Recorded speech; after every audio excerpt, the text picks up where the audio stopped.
tightening the border. As the migrant caravan continues toward the United States, President Trump enacts new rules on granting asylum to refugees. We're at the White House. Asia Bibi update. The Catholic mother of 5 no longer is on death row in Pakistan. Why there are questions about her current whereabouts. Abuse response. The U.S. bishops gather next week in Baltimore. We preview their response to the clergy abuse scandal. And riding high. How the Knights of Columbus helped a priest in Florida who lost his rectory in Hurricane Michael. On EWTN News Nightly for Friday, November 9th, 2018.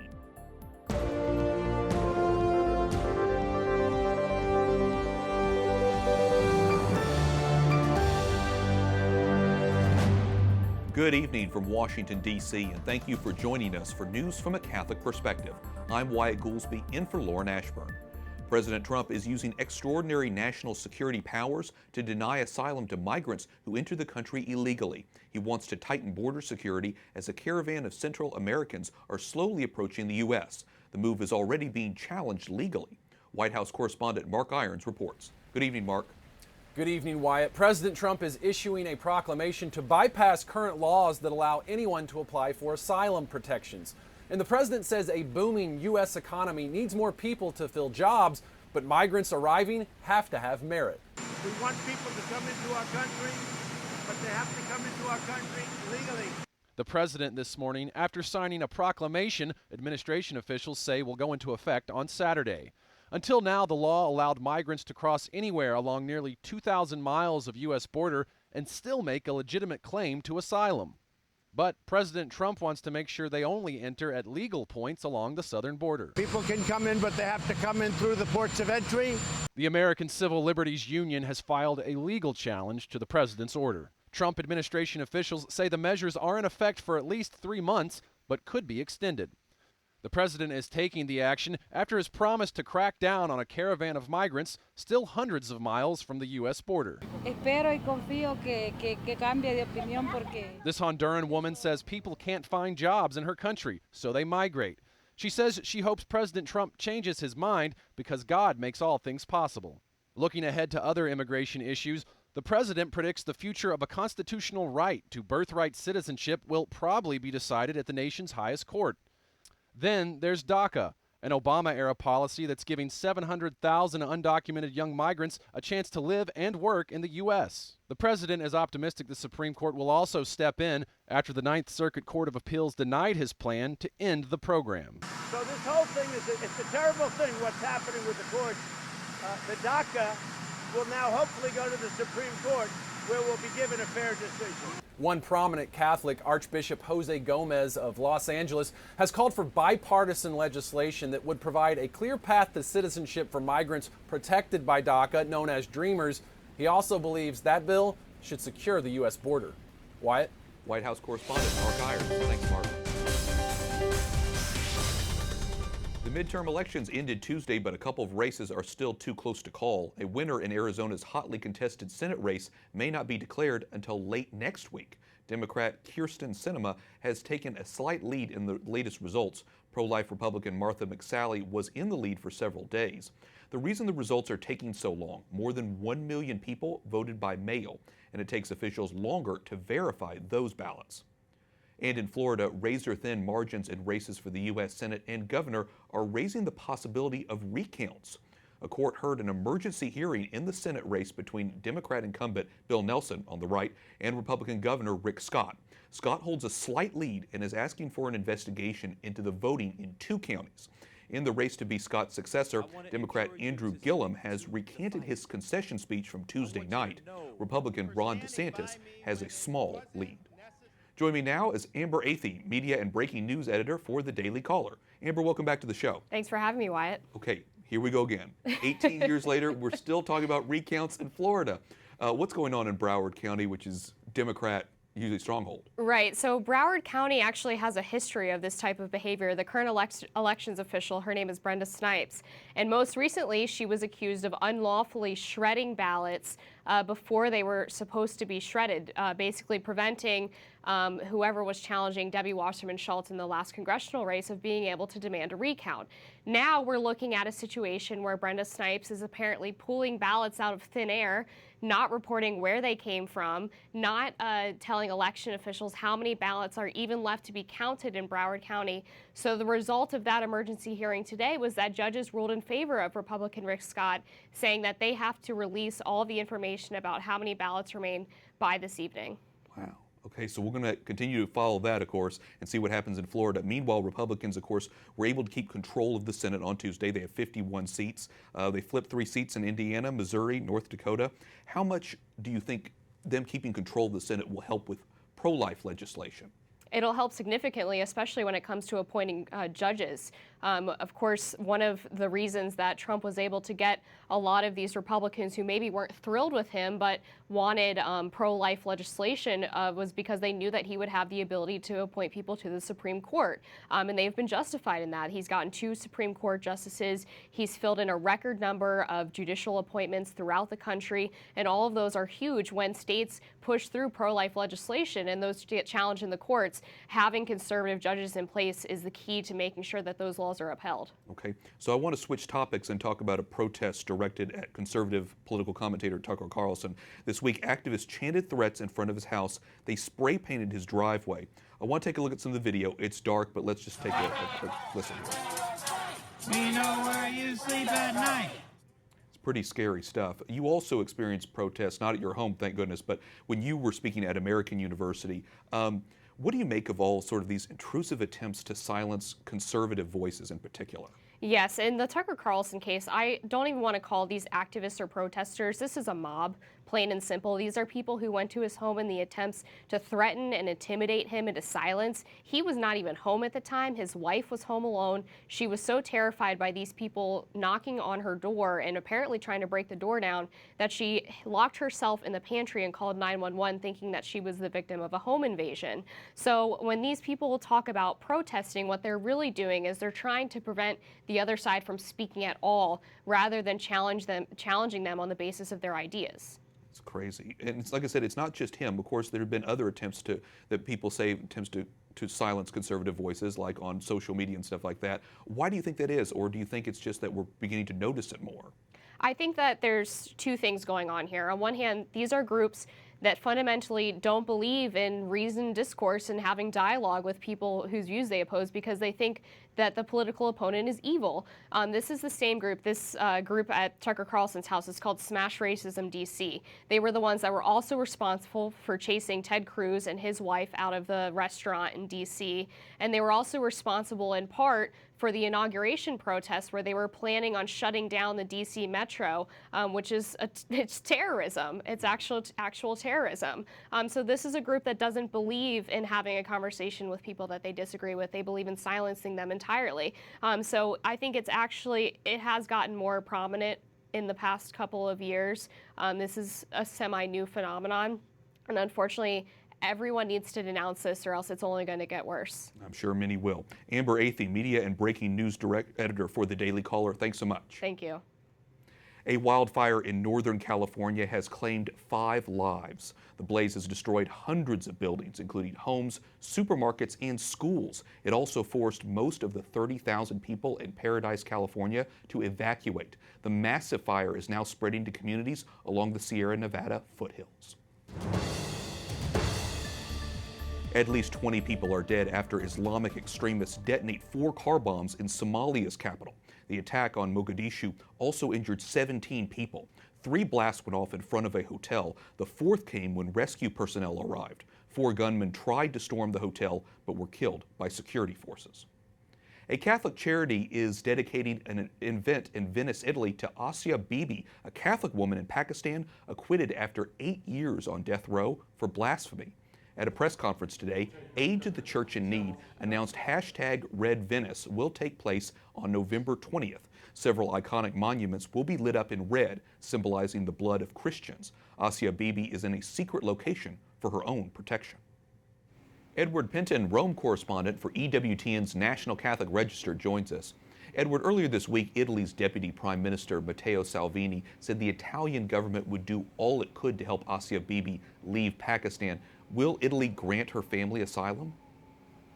We don't know yet, Wyatt. Certainly there's a strong commitment, it seemed earlier in the week, from Matteo Salvini that Italy would make efforts to grant her asylum, but we haven't heard anything since. But that doesn't mean things aren't happening behind the scenes, and there is expectation that certain activity is happening, diplomatic activity is happening to secure her release from, or her departure rather, from Pakistan. How much attention is her case receiving in Italy, as well as the general plight of persecuted Christians? Yes, quite a lot in a sense, because there's going to be a big event staged by Aid to the Church in Need in Italy to illuminate all the major sites in Venice in red as a mark of, first of all, solidarity for Asia Bibi and all women who are persecuted because of their faith, but also for persecuted Christians around the world. And that's just a sign of how much this is a key topic for many people in Italy. It's certainly relatively more than in other countries in Europe. Edward, give us a recap. Remind us why Asia Bibi was in jail. She's in jail, Wyatt, really because goes back to 2009 rather, when she had a dispute with neighbours, Muslim neighbours, and they claimed that she'd committed an act of blasphemy, and that led to her being imprisoned under the strict anti-blasphemy laws in Pakistan. And then a couple of years later, she was put on death row for that alleged offence. But it's also due to the caste system in Pakistan. There's caste discrimination against the caste that Asia Bibi belongs to, but also there is deep problems for Christians in Pakistan. Although there's religious freedom to some extent, the churches and religious ceremonies are often targeted, and also if Muslims convert to Christianity, it's a very serious offence for them in the view of other Muslims in the country. And this is a subject that religious freedom advocates have been talking about for a long time, the problems of Pakistan's blasphemy laws and other parts of Asia as well. Edward Penton, Rome correspondent for EWTN's National Catholic Register, thanks so much for talking with us. Thank you, Wyatt. 4 priests from China's underground Catholic Church are in police custody. Asia News reports they are being forced to learn the communist government's policy on religion. The church in mainland China has been divided for some 60 years. A deal between the Holy See and Beijing was intended to unify the underground church and the state church. U.S. Secretary of State Mike Pompeo and Defense Secretary James Mattis say they spoke with top Chinese diplomats at the State Department about the issue of religious freedom today. The United States and the international communities will continue to express our concerns with respect to China's repression of religious groups and Christian, Buddhists, and 800,000 to possibly millions of Muslims that have been denied their freedoms. Both countries are working on calming tensions that have strained their relationship. President Donald Trump and China's President Xi Jinping are expected to meet at the end of the month at a Group of 20 summit in Argentina. A group in Mexico is fighting efforts by the president-elect to legalize abortion, assisted suicide, and marijuana. Abortion is allowed up to 12 weeks in Mexico City, but largely illegal in the rest of the country. Andres Manuel Lopez Obrador was elected July 1st. Coming up, a survivor of clergy abuse tells us what he hopes will come out of the U.S. Bishops' Conference next week.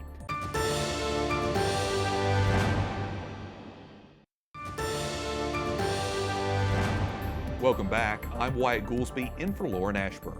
A diocese in Missouri names 33 priests or religious brothers credibly accused of sexual abuse. 14 of the men are dead, and only 1 was criminally convicted. Jefferson City Bishop Sean McKnight says although the incidents are from decades past, the pain is a present reality. Joining me by Skype from St. Louis is Chris O'Leary. Chris says he was exploited and abused by a priest as a child. Chris, welcome to the program. After the Pennsylvania grand jury report on clergy sex abuse, at least a dozen states and the District of Columbia have opened their own investigations. Do you think this spotlight will ultimately translate to helping victims who are seeking justice? Well, I'm hopeful, but the fact is that while the Missouri Attorney General has expressed interest in talking to me, we're coming up on 3 months down the road, and I still haven't talked to anybody. So, as we say in Missouri, show me. What concrete proposals would you like to see come out of next week's bishops' meeting? Well, it's not complicated. There was a J.D. Flynn piece that ran today talking about, how bishops sincerely don't know what Catholics expect or how to meet their expectations, and it's really simple. Stop ignoring survivors and keep your promises, especially when it comes to assistance coordinators. You've got policies and procedures in place. How about enforcing those and following those? Tell me more about that, Chris. What other things would you advise that the church could do to be more responsive of the needs of clergy sex abuse victims? Well, as I said, they've got to stop ignoring us. I went to an event on Monday that was put on by the Respect Life Committee of the Archdiocese, and I was thoroughly ignored by all the members of the Archdiocese. They were unwilling to talk to me, much less even look at me. And I had the same thing that happened a few weeks ago at the Archdiocese massive reparations. None of the priests would so much as look at me. I had a good response from the lay people, but they're still ignoring us. It still feels like they want us to just go away.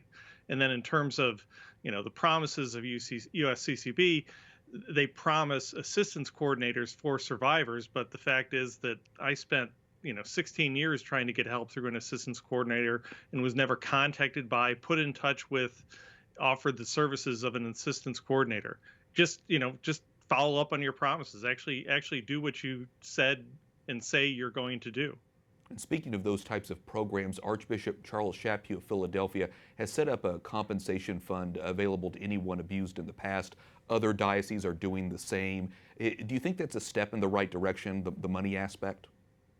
I think so, because this isn't about my wanting to build a lake house and get a cigarette boat. This is about paying for medication, paying for therapy, paying for food, very, very basic things. And the fact is that abuse affects very many people's ability to make money, and we have financial problems, and programs like that, that are in New York, that are now in Philadelphia, those can help people. And I very much would like to see something similar in St. Louis. And at the moment, I'm not seeing anything coming down the pipe in St. Louis or even close to that.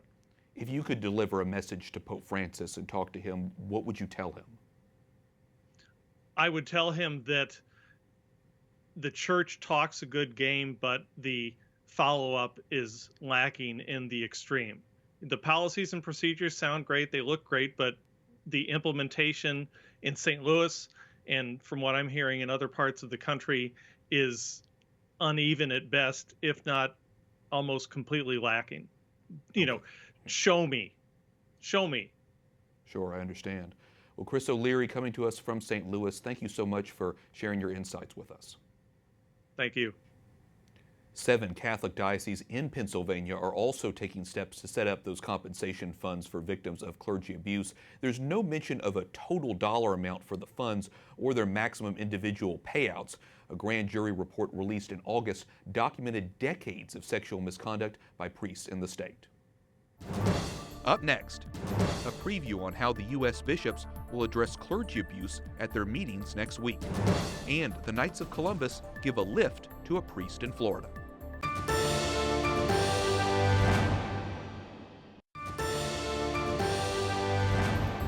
I sacerdoti favoriscono quello o si assomigliano ai mercati. Pope Francis says churches are not markets. At his daily Mass, the Holy Father asked the faithful to respect the house of God and not turn it into a spot for informal social gatherings. Welcome back. I'm Wyatt Goolsby, in for Lauren Ashburn. As U.S. bishops prepare to gather for their annual meeting in Baltimore next week, some prominent Catholics are calling them out. In an open letter to the bishops, Jade Henricks of the Augustine Institute writes, "There is something wrong with how the body of bishops functions. The bottom line is that it sometimes appears that many of you are governed by fear of each other and of the institutional order more than by the fear of God." Henricks is a former senior staffer at the United States Conference of Catholic Bishops. Joining me now is Edward Condon, the D.C. editor for Catholic News Agency. So Ed, is his assessment right? Is that really the problems? And how do you think the bishops are going to respond? I think he's right. I think this is a pretty powerful assessment. We're looking at a crisis in the Catholic Church in the United States. It's as much about bishops' credibility as it is about sexual abuse at this point. Now, when they meet in Baltimore next week for their annual Fall General Assembly, we know a few of the proposals that they're already discussing and circulating amongst themselves. One of them is a code of conduct for bishops that they're all going to be asked to consider signing for themselves. The other one is the creation of an independent, lay-led investigative body that'll look at accusations that are brought against bishops. I know a lot of people support that idea. So they sound like good ideas. Do you think they'll work? I mean, is this a step in the right direction? Well, we hope that any sort of measures that they take will have some positive effects, but as far as it goes towards addressing this problem of the credibility of bishops and the way they relate to each other and account for themselves, no, I don't think it will. What we're looking at really is an exercise in buck passing. They're building an enormous structure in this investigative body that's going to basically police the bishops because they said they can't or won't do it to themselves. That's exactly what a lot of Catholics are worried about. Another big weak point for some is what's called the Dallas Charter. That's the set of rules put in place after the 2002 sex abuse scandal, exempting bishops from really being held accountable. How should they address this issue, and how can bishops really police themselves? So this is another reason why some of the bishops are already making noise about how wise it is to go ahead with creating new bodies and structures. Now, the reason the Dallas Charter didn't address bishops particularly last time around was because bishops simply don't have the authority to police themselves or create structures that make themselves accountable to it. That's something that only the Pope can do. And so here again, we're going to be left in the same spot, which is the bishops want to create something with authority over them, but they don't have the authority to create it.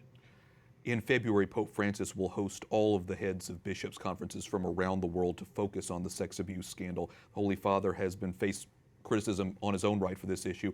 Some call clergy sex abuse sort of his blind spot. What can we expect? Well, it's hard to know what to expect. No pope has ever called a meeting of all the heads of the bishops' conferences together before. We know the meeting's scheduled to last about 3 days, so it's unlikely they're going to come up with some sort of earth-shattering solution of their own. I think a more interesting question, which we don't know the answer to yet, will be what will the Pope have waiting for them when they arrive? And why do you think it's taken so long for Pope Francis to call this meeting? I know some people had said, he should have called this sooner, he should have gotten all the bishops together sooner. Well, I think if you're looking at holding a global meeting, these things take time to prepare. Usually if the Pope's calling a synod of bishops, for example, there's more than a year goes into preparation. So in this sense, calling it with only 6 months in advance is already, moving fast in Vatican terms.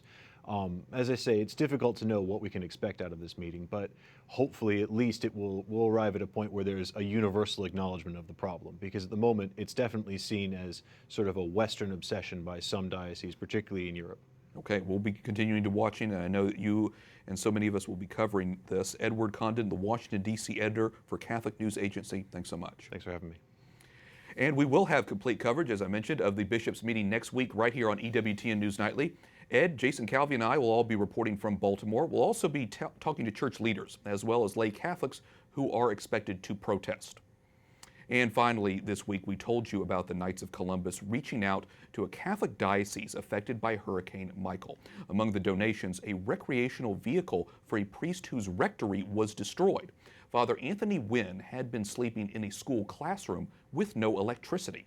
The Knight called me weeks ago and offered me the Athey. At first, I thought I don't need it, but a second thought is, I really need it because I need to a place to stay so that I can be with my people and serve my people. So that means a whole lot. The Knights' donations so far have totaled more than $500,000.